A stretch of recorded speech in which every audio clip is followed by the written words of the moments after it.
No Saber Direito desta semana, o professor Rafael Spieri traz um curso sobre regime jurídico administrativo.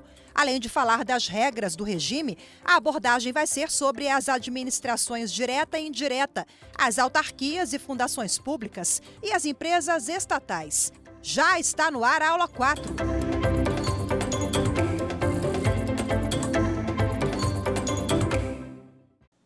Olá pessoal, como estão?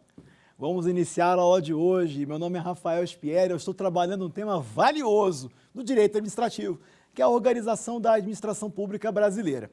Nessa quarta aula, eu vou trabalhar com vocês as entidades da administração indireta, empresas públicas e sociedades de economia mista, destacando pontos muito relevantes, especialmente sobre jurisprudência recente do STF acerca dessas entidades tão importantes. Vamos começar? Primeiro, eu preciso mostrar para vocês uma nomenclatura que pode atrapalhar você numa questão de prova. Presta atenção. Quem já ouviu falar de empresas estatais? Pois é. Trata-se de uma expressão genérica que compreende empresas públicas e sociedades de economia mista. Então, quando eu falo assim, empresas estatais, eu estou me referindo às duas, tanto empresas públicas como sociedades de economia mista. Ué, Rafael, então é a mesma coisa? Claro que não, jovem gafanhoto. Empresa pública é uma coisa, sociedade de economia mista é outra. Até porque se fosse a mesma coisa, não teria essa nomenclatura diferente, né? Seria tudo empresa estatal. Tome cuidado com isso. Rafael, mas qual a diferença de uma empresa pública para uma sociedade de economia mista? É até interessante começar por aí mesmo. Olha só, a empresa pública, ela é uma sociedade, só que de capital fechado. Na empresa pública, nós não temos sócios particulares. O capital fechado significa dizer que os seus sócios, só a administração pública, só o poder público, não tem participação do particular. O Estatuto das Empresas Estatais, que é a Lei 13.303, no artigo 3º e seu parágrafo único, descreve empresas públicas da seguinte forma: são pessoas jurídicas de direito privado, autorizadas por lei específica, com, abre aspas, agora a gente vai falar de unidade unipessoal ou pluripessoal. Primeiro, unipessoal, capital 100% do ente federado responsável por sua criação. Por exemplo, uma empresa pública, uma empresa como a Caixa Econômica Federal, ela tem a possibilidade de ser inteiramente da União. Por quê? Sendo empresa pública federal, ela é criada pela União e, de acordo com o caput do artigo 3º da Lei 13.303, que é o Estatuto das Empresas Estatais e suas subsidiárias, empresas públicas podem ser unipessoais. O que é unipessoal? Uma sociedade de um sócio, então inteiramente da União. Quando estadual, inteiramente do Estado, único participante, né, que forma o capital social, a entidade federada. Aqui no DF, por exemplo, só o Distrito Federal como sócio, é uma empresa unipessoal. Mas aí entra o parágrafo único, tá? Cuidado! O parágrafo único vai falar de empresa pública, abre aspas, pluripessoal. Sabe o que eu estou colocando entre aspas? É porque a expressão unipessoal e pluripessoal não consta expressamente na lei, é implícito. No parágrafo único, observe, pluripessoal. Por quê? Desde que o capital controlador majoritário seja da entidade federada responsável pela criação, admite-se a participação de outras entidades de direito público ou privado, desde que componentes da administração, porque vale a regra e ela é basilar. Empresas públicas são de capital fechado, não admite participação de particulares. Vou te dar um exemplo bem peculiar. Aqui no DF tem uma empresa chamada TerraCap. Ela é uma empresa pública do DF, em que 49% do capital controlador pertence à União. Sabia disso? Mas 51% pertence ao DF. E aí nós temos um exemplo de pluripessoalidade, porque o controlador majoritário é o ente federado responsável pela criação, que é o Distrito Federal. A União participa, mas ela é minoritária, não tem o poder final de comando sobre a empresa. Agora, gente, toma cuidado, porque quando a gente passa a análise de sociedade de economia mista, o plot é outro.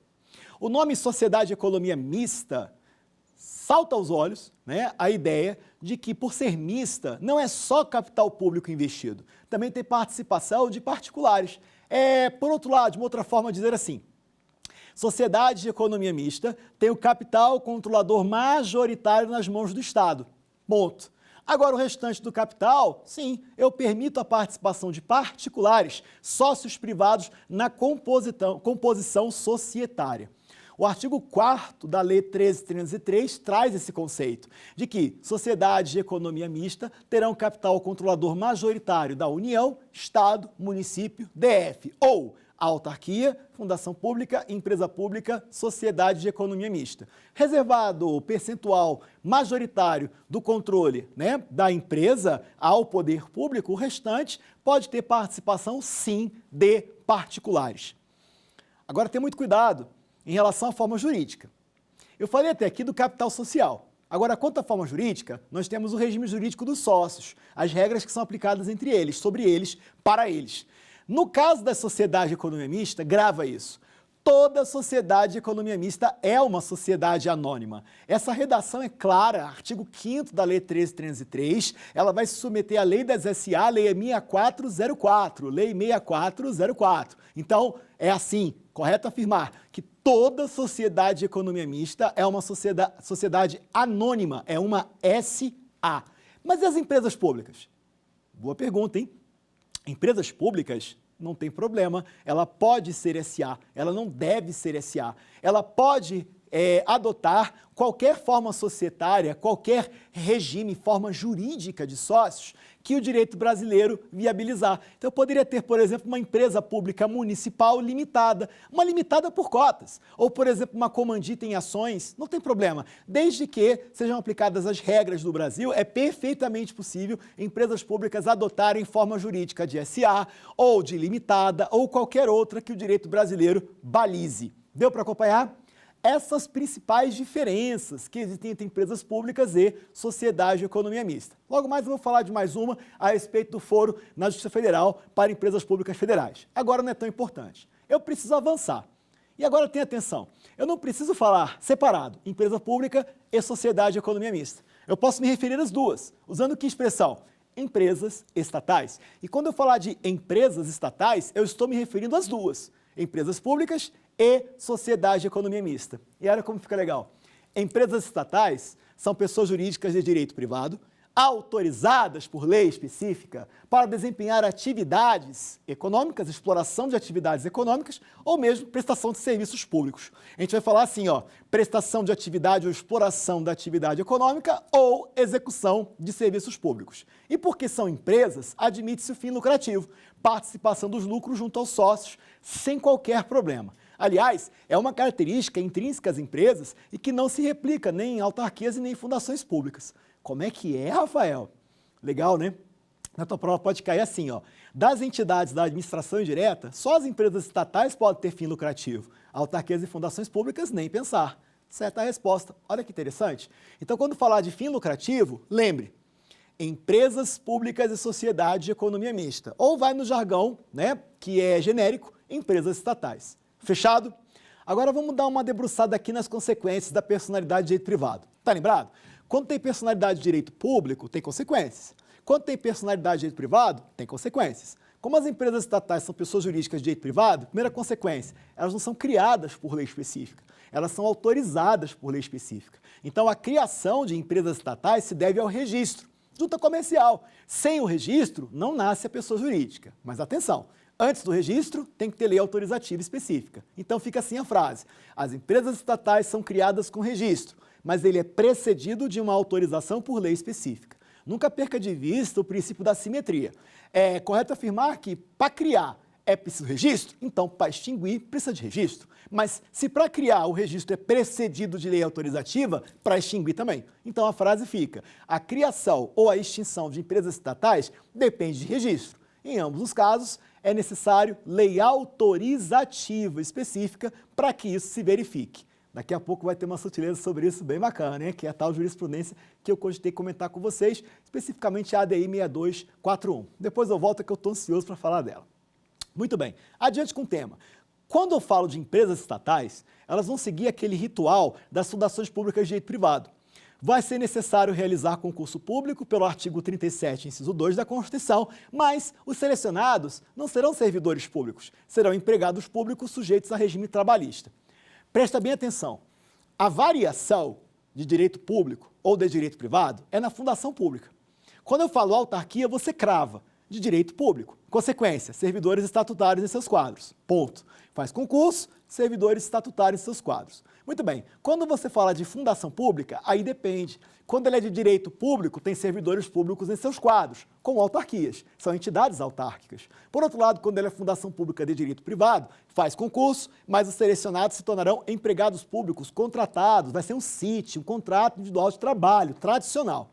Empresas estatais não tem esse nheco-nheco da fundação, não. É pessoa jurídica de direito privado e pronto. Consequência, faz concurso porque a Constituição exige, mas os selecionados, como enfatizo, serão sujeitos a regime trabalhista. Está acompanhando? Tenha atenção, porque isso é muito cobrado em concurso público.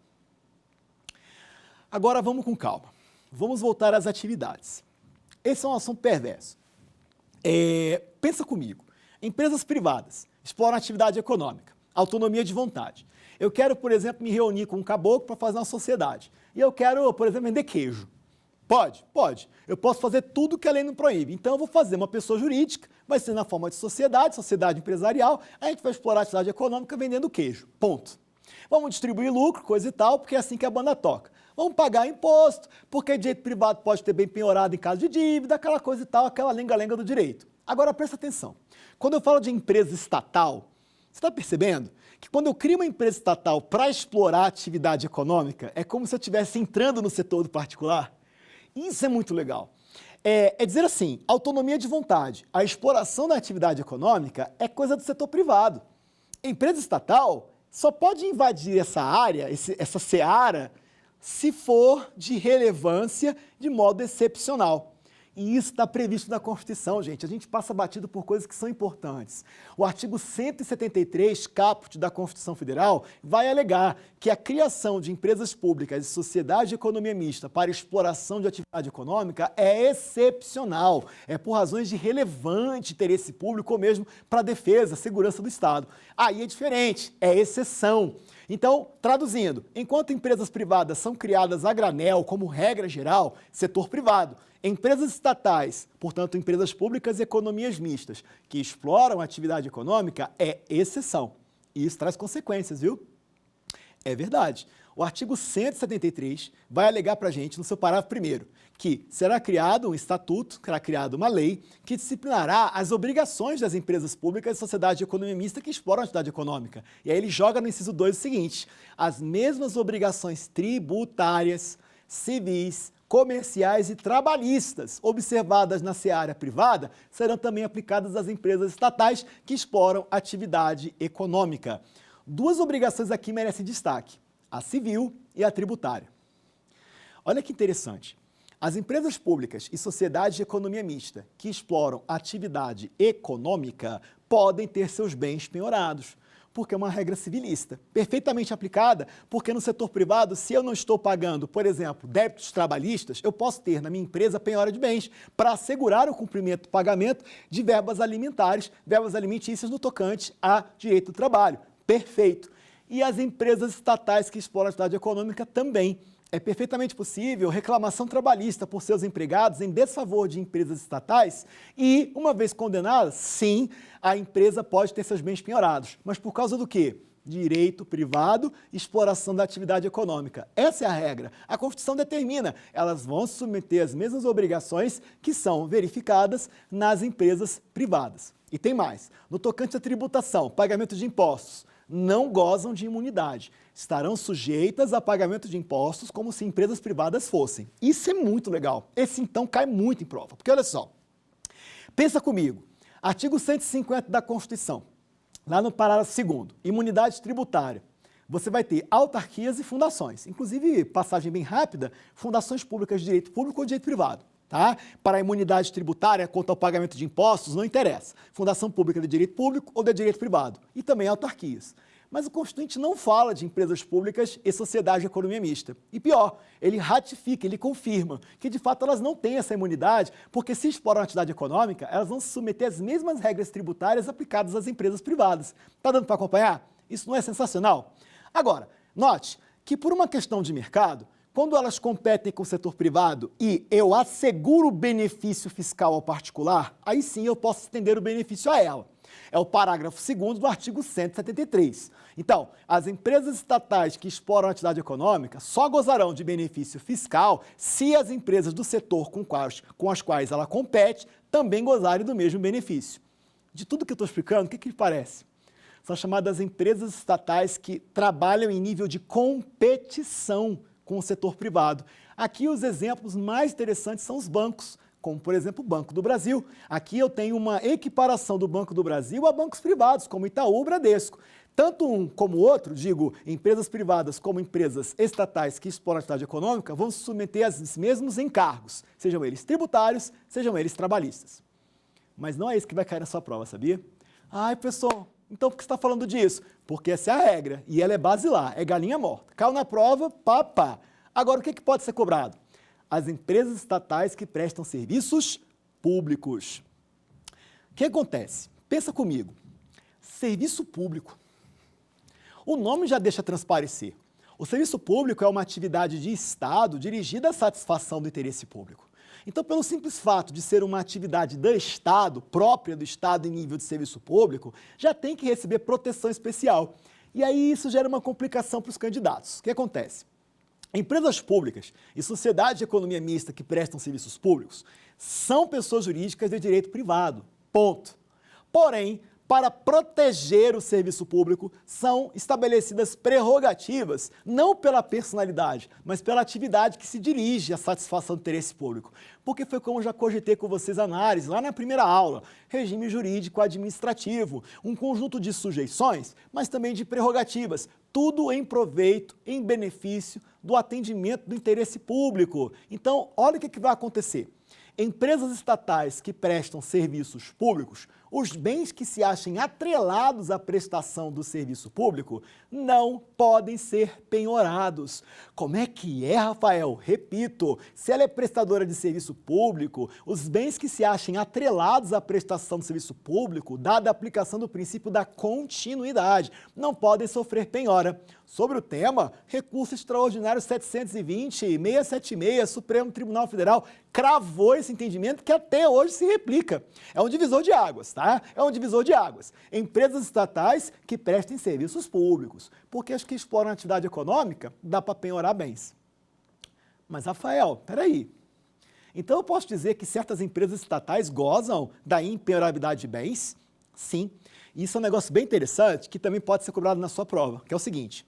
Lá no Código Civil, artigo 98, são bens públicos aqueles que pertencem a pessoas jurídicas de direito público. Até aí, tudo bem. Quem são as pessoas jurídicas de direito público? União, estados, municípios, DF e também as entidades autárquicas na administração direta. Galinha morta.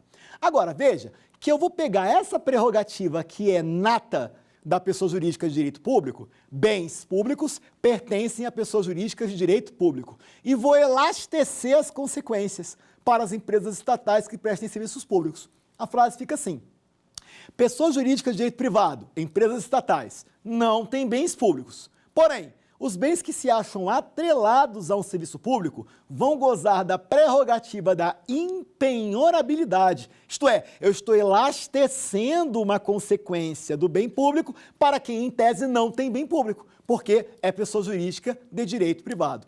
A gente vai dizer que é um elastecimento da prerrogativa da fazenda pública a empresas públicas e sociedade de economia mista. Não canso de repetir que prestem serviços públicos e cujos bens se acham atrelados à prestação do serviço. No tocante à imunidade a pagamento de impostos, as empresas públicas e sociedades de economia mista que prestam serviços públicos gozarão de imunidade ao pagamento de impostos que se achem atrelados à atividade que executam, aos bens e rendas que se achem atrelados à atividade que é o serviço público. Rafael, agora acabou com a minha vida. Eu não estou entendendo mais nada. Calma, que eu vou ajudar você. O recurso extraordinário é o que eu falei mesmo, 766-699, tá? Eu tinha esquecido, mas agora estou trazendo para vocês. Vamos adiante. De acordo com o STF, quando eu tenho uma empresa pública ou economia mista que presta serviço público, eu vou estender a ela a imunidade a pagamento de impostos no tocante aos bens, serviços e rendas que se acham atrelados daí ao serviço público. Presta atenção, é muito simples. Não faz sentido eu exigir pagamento de impostos, por exemplo, dos Correios. Uai, professor, como assim? Pensa comigo, eu tenho veículos dos Correios. Esses veículos são utilizados, por exemplo, para distribuir encomendas no Estado, tá? Eu não vou falar nem de encomenda, eu vou falar de cartas, porque no tocante à encomenda pode ter a análise da exploração da atividade econômica, uma outra seara. Vamos trabalhar aqui serviço postal, tá? Lá na Constituição, artigo 21, inciso 10, compete à União Serviço Postal, Correio Aéreo Nacional. É desse que eu estou cuidando. Foi descentralizado, criada a empresa pública Correios e vamos que vamos. Essa empresa ela foi constituída para prestar serviço público. Aí pensa comigo, ela distribui cartas, ela presta serviço postal em âmbito de estados. E para isso ela tem caminhões, tem veículos. E aí olha o pulo do gato. Esses veículos não se acham vinculados ao serviço público? O que o Supremo entende? Ora, então eu tenho que assegurar a imunidade a pagamento de impostos estaduais, porque não faz sentido eu cobrar imposto de quem está prestando serviço público justamente para o Estado. Quer dizer, o Estado não está tendo o solavanco, o encargo de se incumbir de uma estrutura para isso. A União, através da empresa, já está fazendo. Então, não faz sentido exigir pagamento de imposto de quem, mantido pela União, está prestando serviço público. E foi então que ficou sagrada essa tese, gente, maravilhosa, de que, de fato, empresas como os Correios, que prestam serviços públicos, e presta atenção, em regime não concorrencial, porque é só ela que presta atividade. É um serviço não concorrencial, fora da competição de mercado. Elas gozarão de imunidades ao pagamento de impostos, repito, atrelados à atividade, que é o serviço postal, atrelados ao bem que está atrelado ao serviço público, no caso, os caminhões, viaturas, veículos dos Correios, que eu sugeri aqui de exemplo, vão ficar imunes ao pagamento de IPVA, que é imposto estadual. E da mesma forma, se tivesse imposto, por exemplo, atrelado a uma renda, né, que por seu fim também está destinada à satisfação do interesse público mediante serviço público, também está gozando aqui da imunidade a pagamento de impostos. Vamos organizar as ideias? Empresas públicas e sociedades de economia mista que prestam serviços públicos em regime não concorrencial, em um regime de monopólio, não pagam impostos que incidem sobre atividade, bens e rendas atrelados ao serviço público. Gozam da imunidade a pagamento de impostos. E veja que, mais uma vez, eu estou pegando uma característica que é nata de fazenda pública e estou estendendo sua aplicação às empresas estatais. Tudo por causa do quê? Da personalidade, né, professor? Não, porque a personalidade não muda. Ela é de direito privado. Só que elas gozam, por causa do serviço público, de algumas prerrogativas que são natas de fazenda pública. Deu para entender? Rafael, como é que isso cairia na minha prova?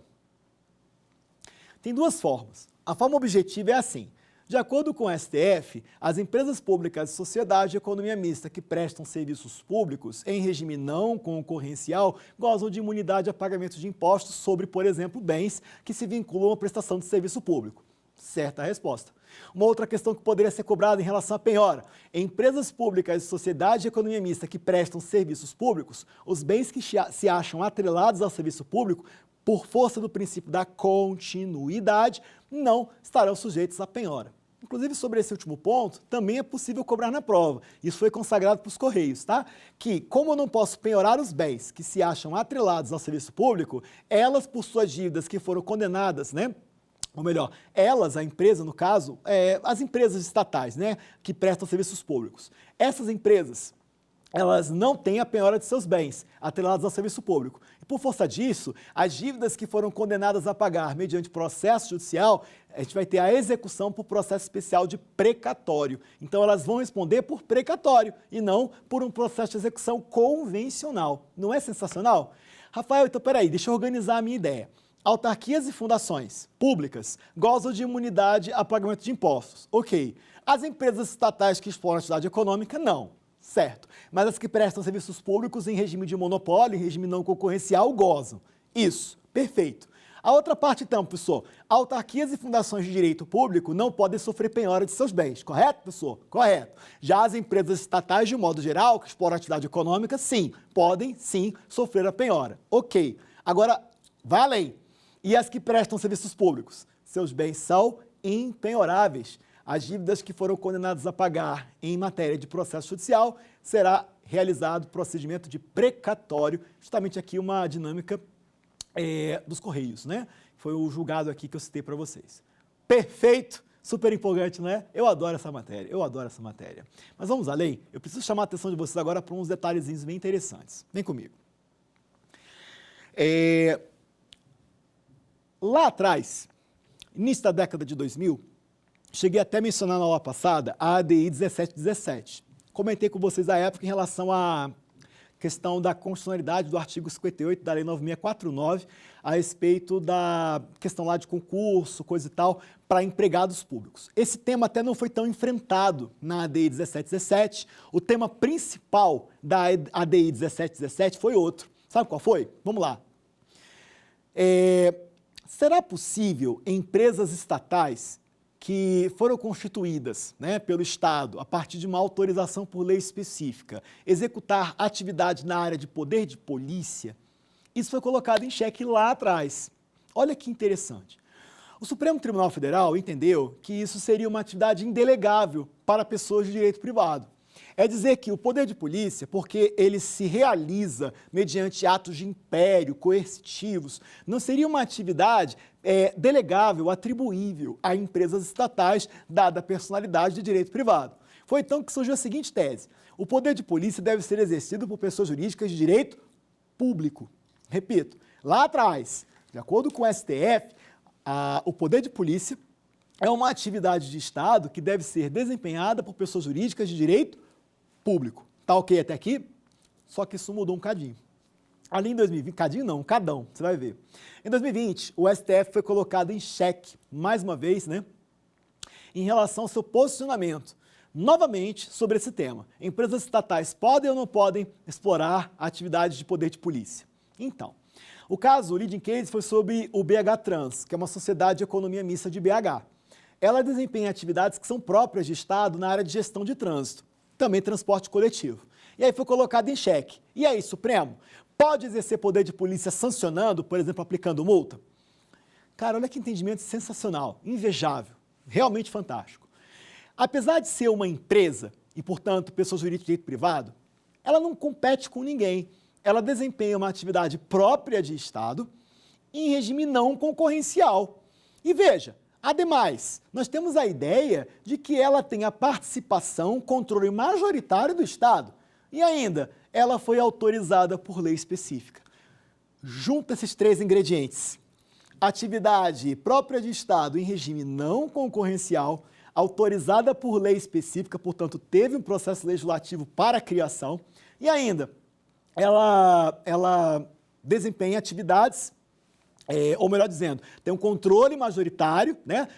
O controle majoritário de suas atividades, por meio de ações, se dá através do poder público. Melhorando a frase, é correto afirmar que o controle majoritário da empresa pertence ao Estado. Até posso dizer que é um controle acionário, né? Controle majoritário das ações ordinárias, né? As ações ordinárias, que são capital com poder de voto. Se pertence em sua maioria ao Estado, somou os três ingredientes, acabou, galinha morta. É possível que empresas estatais explorem, prestem a atividade de poder de polícia, os chamados atos de polícia administrativa. Por quê? Repetindo, elas foram autorizadas por lei específica, integram a administração pública indireta, tem controle majoritário, no caso de ações, porque é uma cidade de economia mista, um controle majoritário de ações do Estado e ainda desempenham uma atividade própria de Estado em regime não concorrencial. Como é que pode cair na sua prova, senhores? Galinha morta, questão objetiva. Empresas estatais que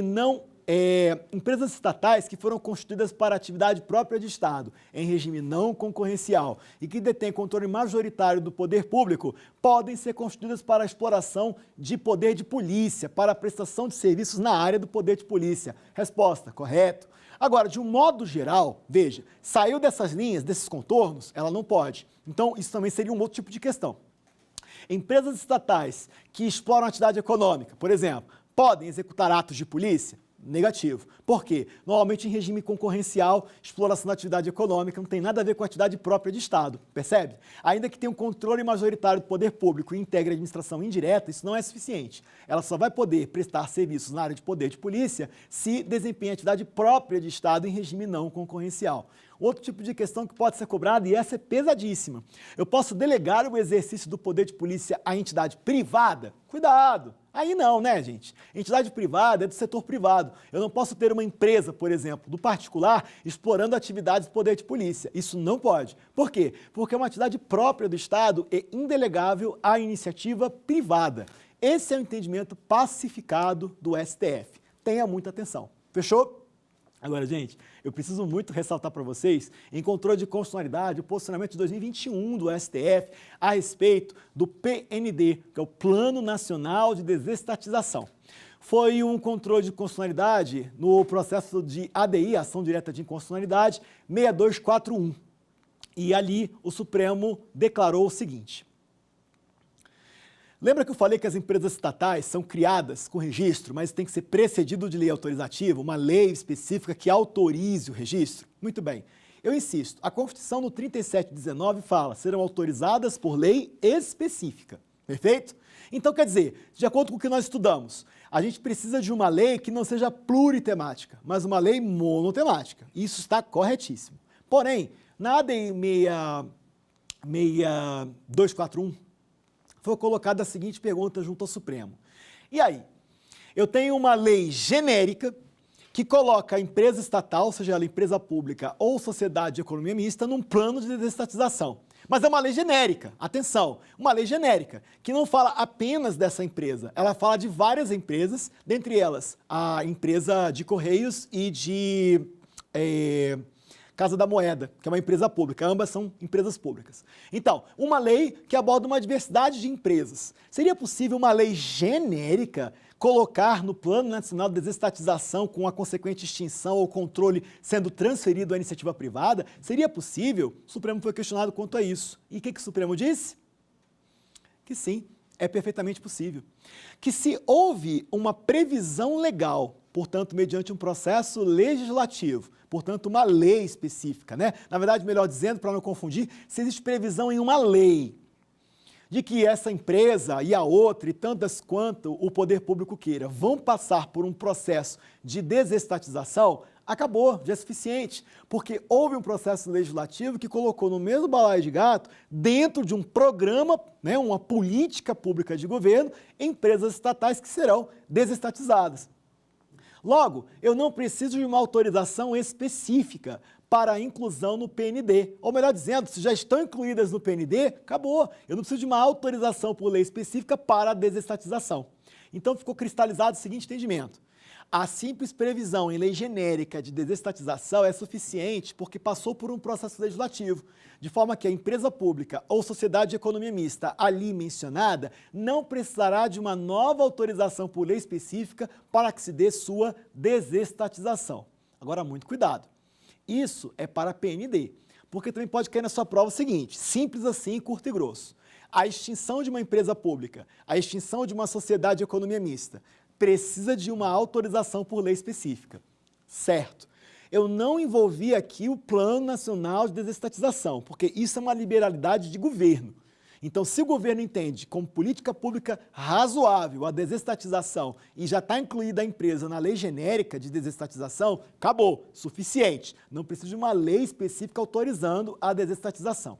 Todavia, se a questão se resumir a falar empresas públicas são autorizadas por lei específica, certo. E a extinção, autorizada por lei específica, certo também. Foi até uma questão que me fizeram lá no Instagram, eu respondo, né, algumas questões dos meus alunos em cursos presenciais lá no Instagram. Foi uma pergunta que me fizeram e eu tive esse cuidado de explicar, porque em termos de prova, nós temos um assunto sensível que dependendo de como o examinador cobre, você vai ter um ou outro gabarito. Pegou?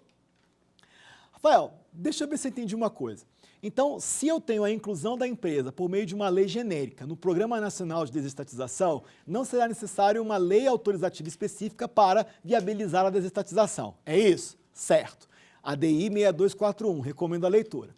Tá, professor, deixa eu terminar para ver se eu entendi direitinho. Por outro lado, se a questão se resumir a criação ou extinção, aí fica assim, precisa de lei autorizativa específica. É isso? Sim. Não mexe nesse entendimento. Tá, beleza? Rapaziada, eu acho que eu não citei, né, o julgado que fala do poder de polícia. É interessante você também dar uma lidinha. É o recurso extraordinário 633782.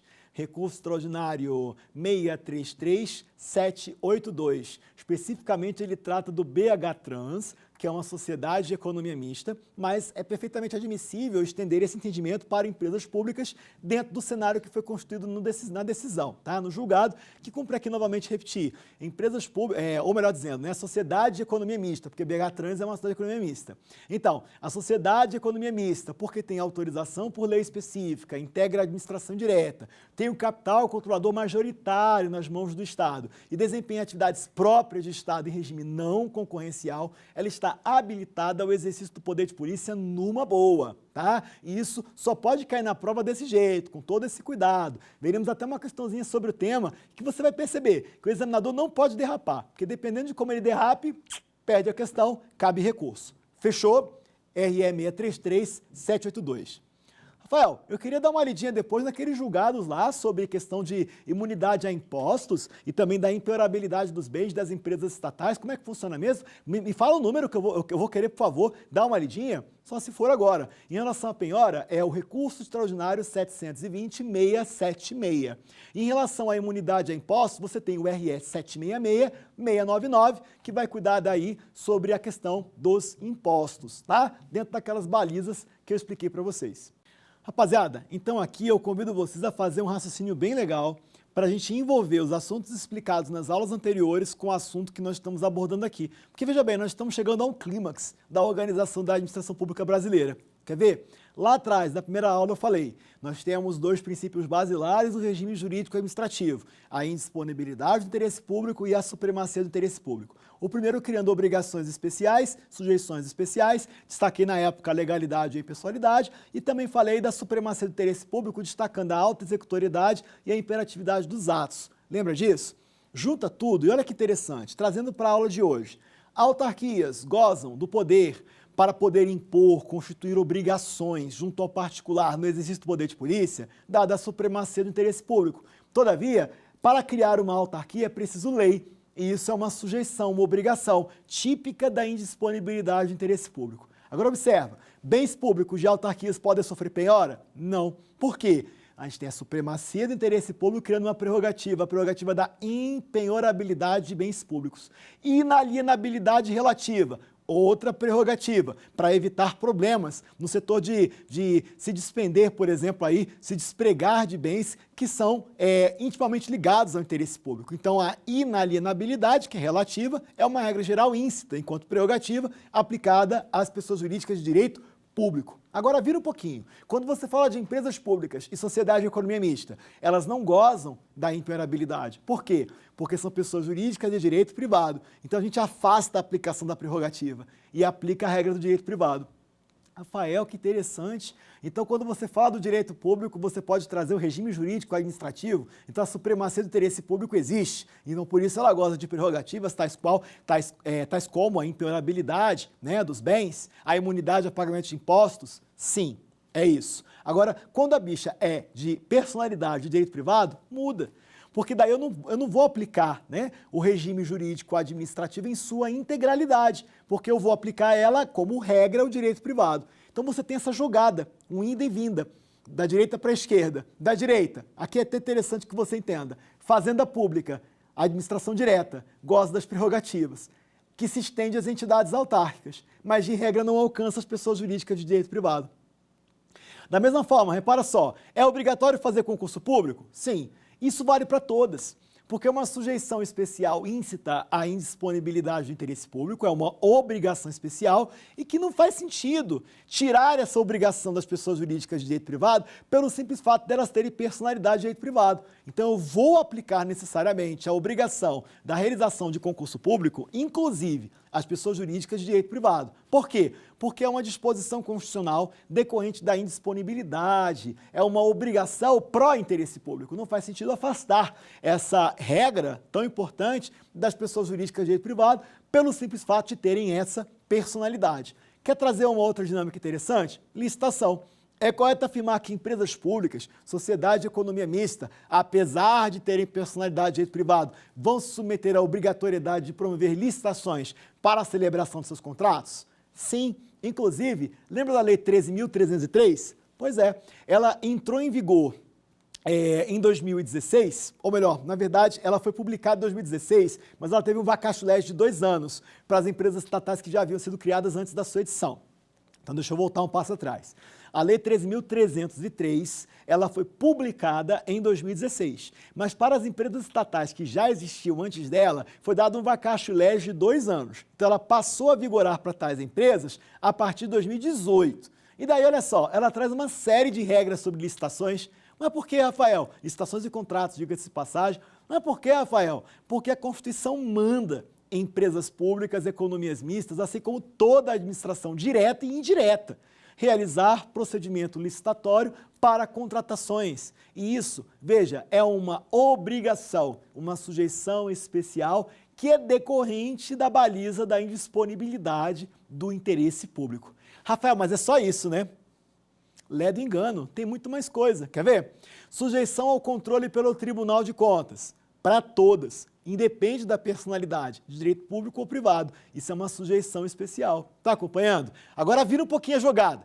Prazo em dobro, por exemplo, para a prática de atos processuais. Opa, artigo 83 do CPC. Isso é uma prerrogativa. Isso é nato das pessoas jurídicas de direito público, fazenda pública. Eu não vou assegurar essa regalia, essa prerrogativa a pessoas jurídicas que não são de direito público. Então fica assim, empresas públicas e sociedades de economia mista, elas não vão ter prazo em dobro para a prática de seus atos processuais. E tem mais, elas não terão procuradores, elas terão advogados. Então eu vou precisar de um mandato.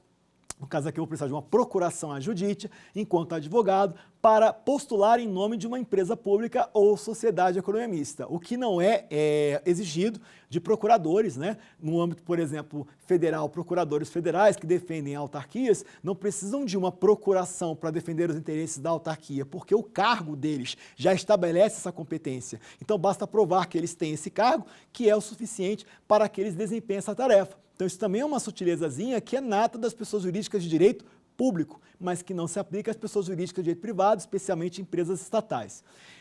Uma última pegada bem interessante. No tocante a custas processuais, eu acho que eu fiz uma questão com vocês agora há pouco, olha que interessante. As pessoas jurídicas de direito público, fazenda pública, elas gozam dessa isenção do pagamento de custas, já as pessoas jurídicas de direito privado não gozam. E aí eles podem cobrar no caso da fundação pública, né, que pode ser de direito público ou de direito privado. As de direito privado não gozam dessa prerrogativa, as de direito público gozam, tá? E, gente, um último ponto também muito importante. Veja que eu estou falando último, mas é porque esse assunto não tem fim. Eu poderia ficar aqui o dia todo falando com vocês sobre o tema, e aí olha que interessante. A Constituição, no artigo 109, inciso 1, diz que compete à Justiça Federal processar e julgar as causas em que são autores, réus, mas também opoentes, assistentes, a União, as autarquias federais, ou melhor dizendo, as entidades autárquicas federais e as empresas públicas federais. Veja que não foi mencionada as sociedades de economia mistas federais. Deu para acompanhar? Então, aqui é um ponto que pode ser exigido em prova. Existe a prerrogativa de ter as causas julgadas na Justiça Federal. Para quem? Para a União, para as entidades autárquicas. Mas essa prerrogativa, o próprio Constituinte resolveu estender às empresas públicas federais. Então, por exemplo, Caixa Econômica Federal, suas demandas serão julgadas, ressalvadas algumas questões, por exemplo, trabalhistas, mas de regra, as causas em que é autora a Caixa Econômica Federal, enquanto empresa pública federal, serão processadas e julgadas aonde? Na Justiça Federal. O mesmo não vale para o Banco do Brasil, que é uma sociedade de economia mista. Federal, atenção, é federal, mas por ser uma sociedade de economia mista, não goza dessa prerrogativa de ter suas demandas julgadas na Justiça Federal. Rafael, mas agora eu fiquei com uma dúvida. Você falou entidades autárquicas. Isso abrange todas as fundações públicas? Não. Fundações públicas de direito público. Rafael, eu tenho uma outra pergunta. E as autarquias, fundações, empresas públicas, economias mistas e até os estados, municípios e DF? Quando eu tenho administrações estaduais, municipais e distritais, elas gozam dessa prerrogativa aí da Justiça Federal? Cuidado. Olha só que questão interessante. Uma autarquia aqui do Distrito Federal, por exemplo, PROCON, suas demandas serão processadas e julgadas na Justiça Federal? Não. Aqui eu tenho uma interpretação de cunho restrito. Somente o que estiver descrito expressamente no inciso 1 do artigo 109 da Constituição Federal. Então, é dizer, apenas as entidades autárquicas federais, portanto, criadas pela União, tá ligado?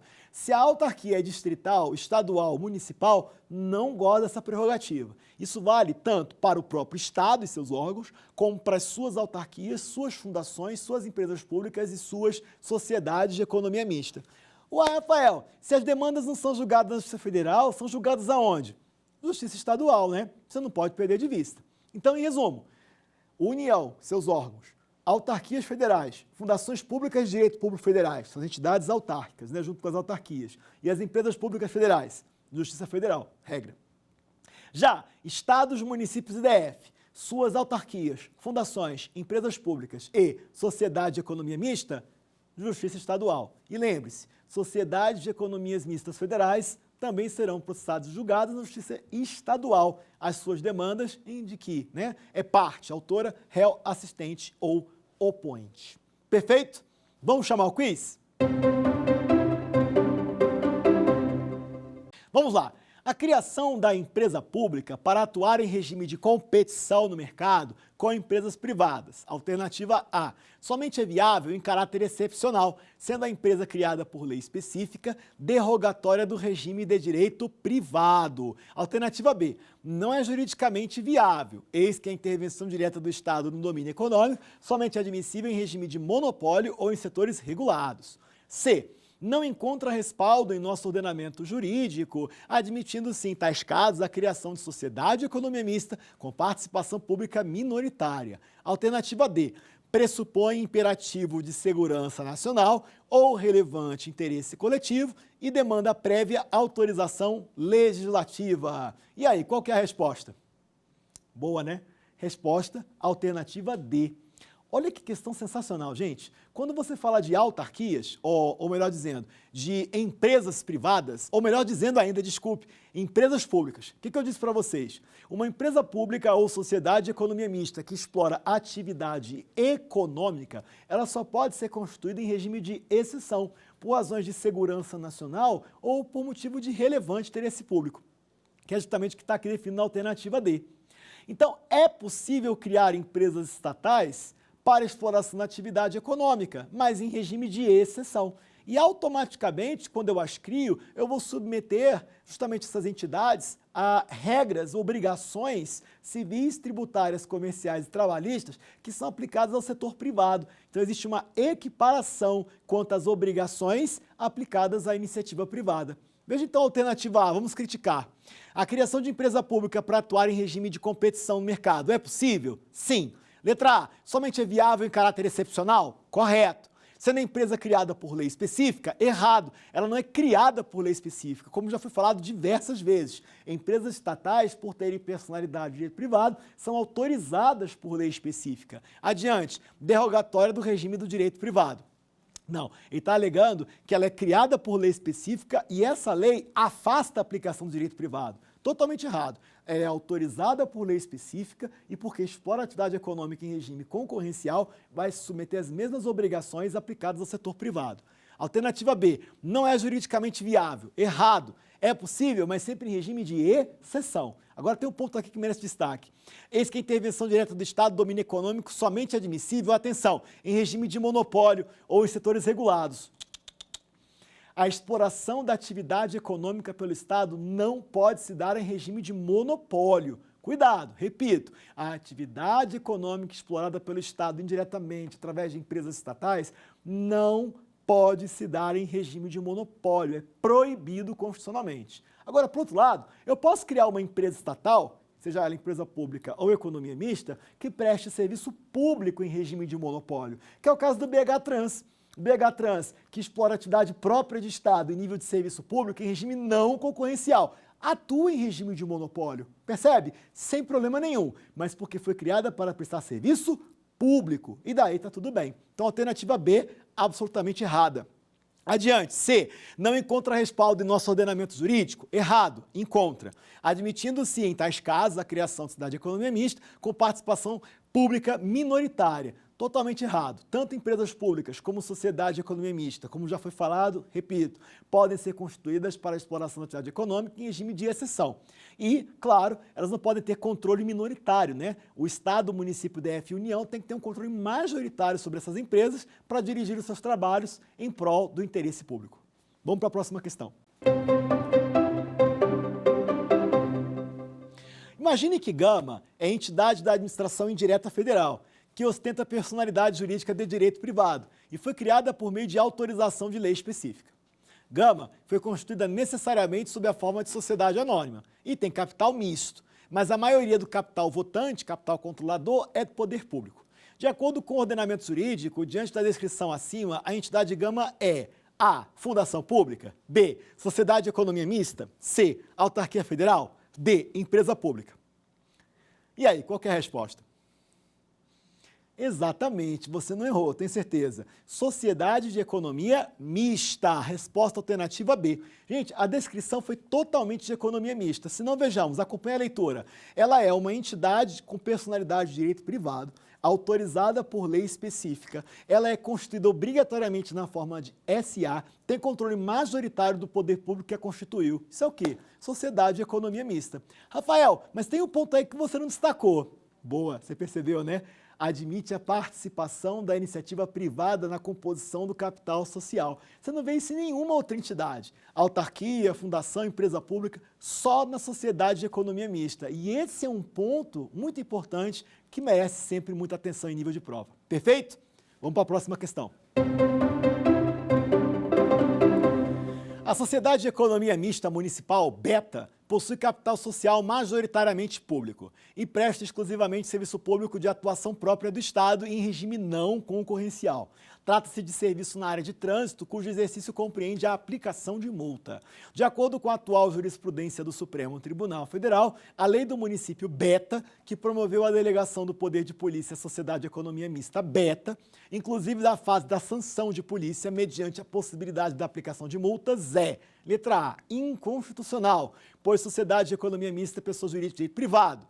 B, inconstitucional, pois somente as atividades de consentimento e fiscalização de polícia podem ser delegadas a pessoas jurídicas de direito privado. C, inconstitucional, pois somente lei federal pode prever a possibilidade da delegação do poder de polícia na modalidade de sanção de polícia. E D, constitucional, pois o fato da Sociedade de Economia Mista BETA ser pessoa jurídica de direito privado não a impede de exercer a função pública de polícia administrativa na modalidade da sanção de polícia com base em lei local. E aí, diante de tudo que foi explicado, qual que é a resposta? Alternativa D, não é, gente? Basicamente, a questão aqui foi amparada num recurso extraordinário 633-782, que eu destaquei várias vezes. Inclusive, repara que a empresa BETA nada mais é que a BH Trans, Sociedade de Economia Mista Municipal. Ele destaca daí, perfeito? Então, toma cuidado, questão boa de prova. Aliás, essa questão foi de concurso público recente, salvo engano, ou FCC ou FGV. Fique atento, perfeito? Vamos fazer agora um resumo da matéria? Gente, na aula de hoje, nós estudamos as empresas públicas e sociedades de economia mista. Primeiro vimos que elas são espécies do mesmo gênero, empresas estatais. Então, portanto, são pessoas jurídicas de direito privado e elas são autorizadas por lei específica. Em seus quadros, teremos empregados públicos de regra nos quadros permanentes concursados. E ainda, elas enquanto empresas, né, elas exploram atividades e permite a participação nos lucros. É correto afirmar que elas têm fins lucrativos. Perfeito até aqui? Numa nice? Agora, separando, empresa pública, sociedade de economia mista. Empresa pública, capital fechado, 100% público. A maioria do capital controlador pertencendo à União, Estado, Município ou DF, o resto pode pertencer a outra entidade federada, mas também a autarquias, fundações, empresas públicas e economias mistas. Nós temos aqui uma empresa pública chamada de sociedade pluripessoal, mas ela também pode ser unipessoal. Aí é o caso em que 100% do capital da empresa pública pertencerá à entidade federada, responsável por sua criação. Vale dizer ainda que, quanto à forma jurídica, o regime dos sócios pode ser qualquer um admitido no direito brasileiro, como, por exemplo, sociedade anônima, limitada ou comandita em ações. Por outro lado, sociedade de economia mista, capital misto, admite participação privada, desde que o controle majoritário, portanto, a maioria das ações ordinárias, porque toda economia mista é uma SA e tem ações, desde que a maioria das ações ordinárias, o pessoal fala muito assim, 50% mais uma ação ordinária. Ok, não está errado. Eu acho que é uma síntese boa. Então, desde que a maioria do capital controlador pertença à União, Estado ou Município, DF, ou autarquia, fundação, empresa pública, economia mista, tudo bem. O resto pode ser, inclusive, atribuído a participação a particulares. Deu para acompanhar? Outra diferença, para enfatizar, sociedade e economia mista são sempre SA. Não poderá ser adotada outra forma jurídica para elas, apenas SA. Tá ok? Ainda no tocante, as empresas estatais, elas podem ser criadas para exploração da atividade econômica, mas também para a prestação de serviços públicos, enquanto a atividade econômica vai se nivelar ao setor privado, inclusive submetendo as mesmas obrigações tributárias, civis, comerciais e trabalhistas que são aplicadas no setor privado. Por outro lado, quando ela explora a atividade quando ela presta serviço público, as primeiras aqui que eu falei, que exploram a atividade econômica. Agora, quando elas são criadas para a prestação de serviços públicos, muda. Para proteger o serviço público, que está ligado ao interesse público, vão gozar, desde que não explore serviço público em regime concorrencial, portanto, em regime de monopólio, não concorrencial, imunidade a pagamento de impostos, e ainda, quando presta serviço público, os bens que se acham atrelados ao serviço público não podem ser penhorados. Muito cuidado com isso daí. As que exploram a atividade econômica podem ter bens penhorados, pagam impostos. As que prestam serviços públicos podem gozar da imunidade a impostos e também podem gozar da impenhorabilidade numa boa, prerrogativas do direito público. E ainda para enfatizar, quando você fala de sociedade economista e empresas estatais, no tocante à extinção, autorização por lei específica. Agora, quando eu incluo no Plano Nacional de Desestatização, basta a menção dela na lei genérica, né? A lei genérica é suficiente, julgado que eu falei, ADI 6241. Do Poder de Polícia, atenção também, 633782, que foi objeto da última questão aqui que nós vimos, tá numa boa, tá tranquilo. Na próxima aula, quinta aula, eu vou abordar com vocês temas interessantes ligados a controle da administração pública, a questão da licitação, concurso público e, finalmente, eu vou falar um pouquinho de umas outras regras ligadas ao regime jurídico. Nós teremos aqui regras especiais do regime jurídico administrativo. Espero vocês na próxima aula. Quer dar alguma sugestão de tema para os cursos do Saber Direito? Mande um e-mail para a gente, saberdireito@stf.jus.br, ou entre em contato pelo WhatsApp. O número é esse que aparece na sua tela. Você também pode estudar pela internet. Acesse o nosso site tvjustiça.jus.br ou pode rever as aulas no canal do YouTube TV Justiça Oficial.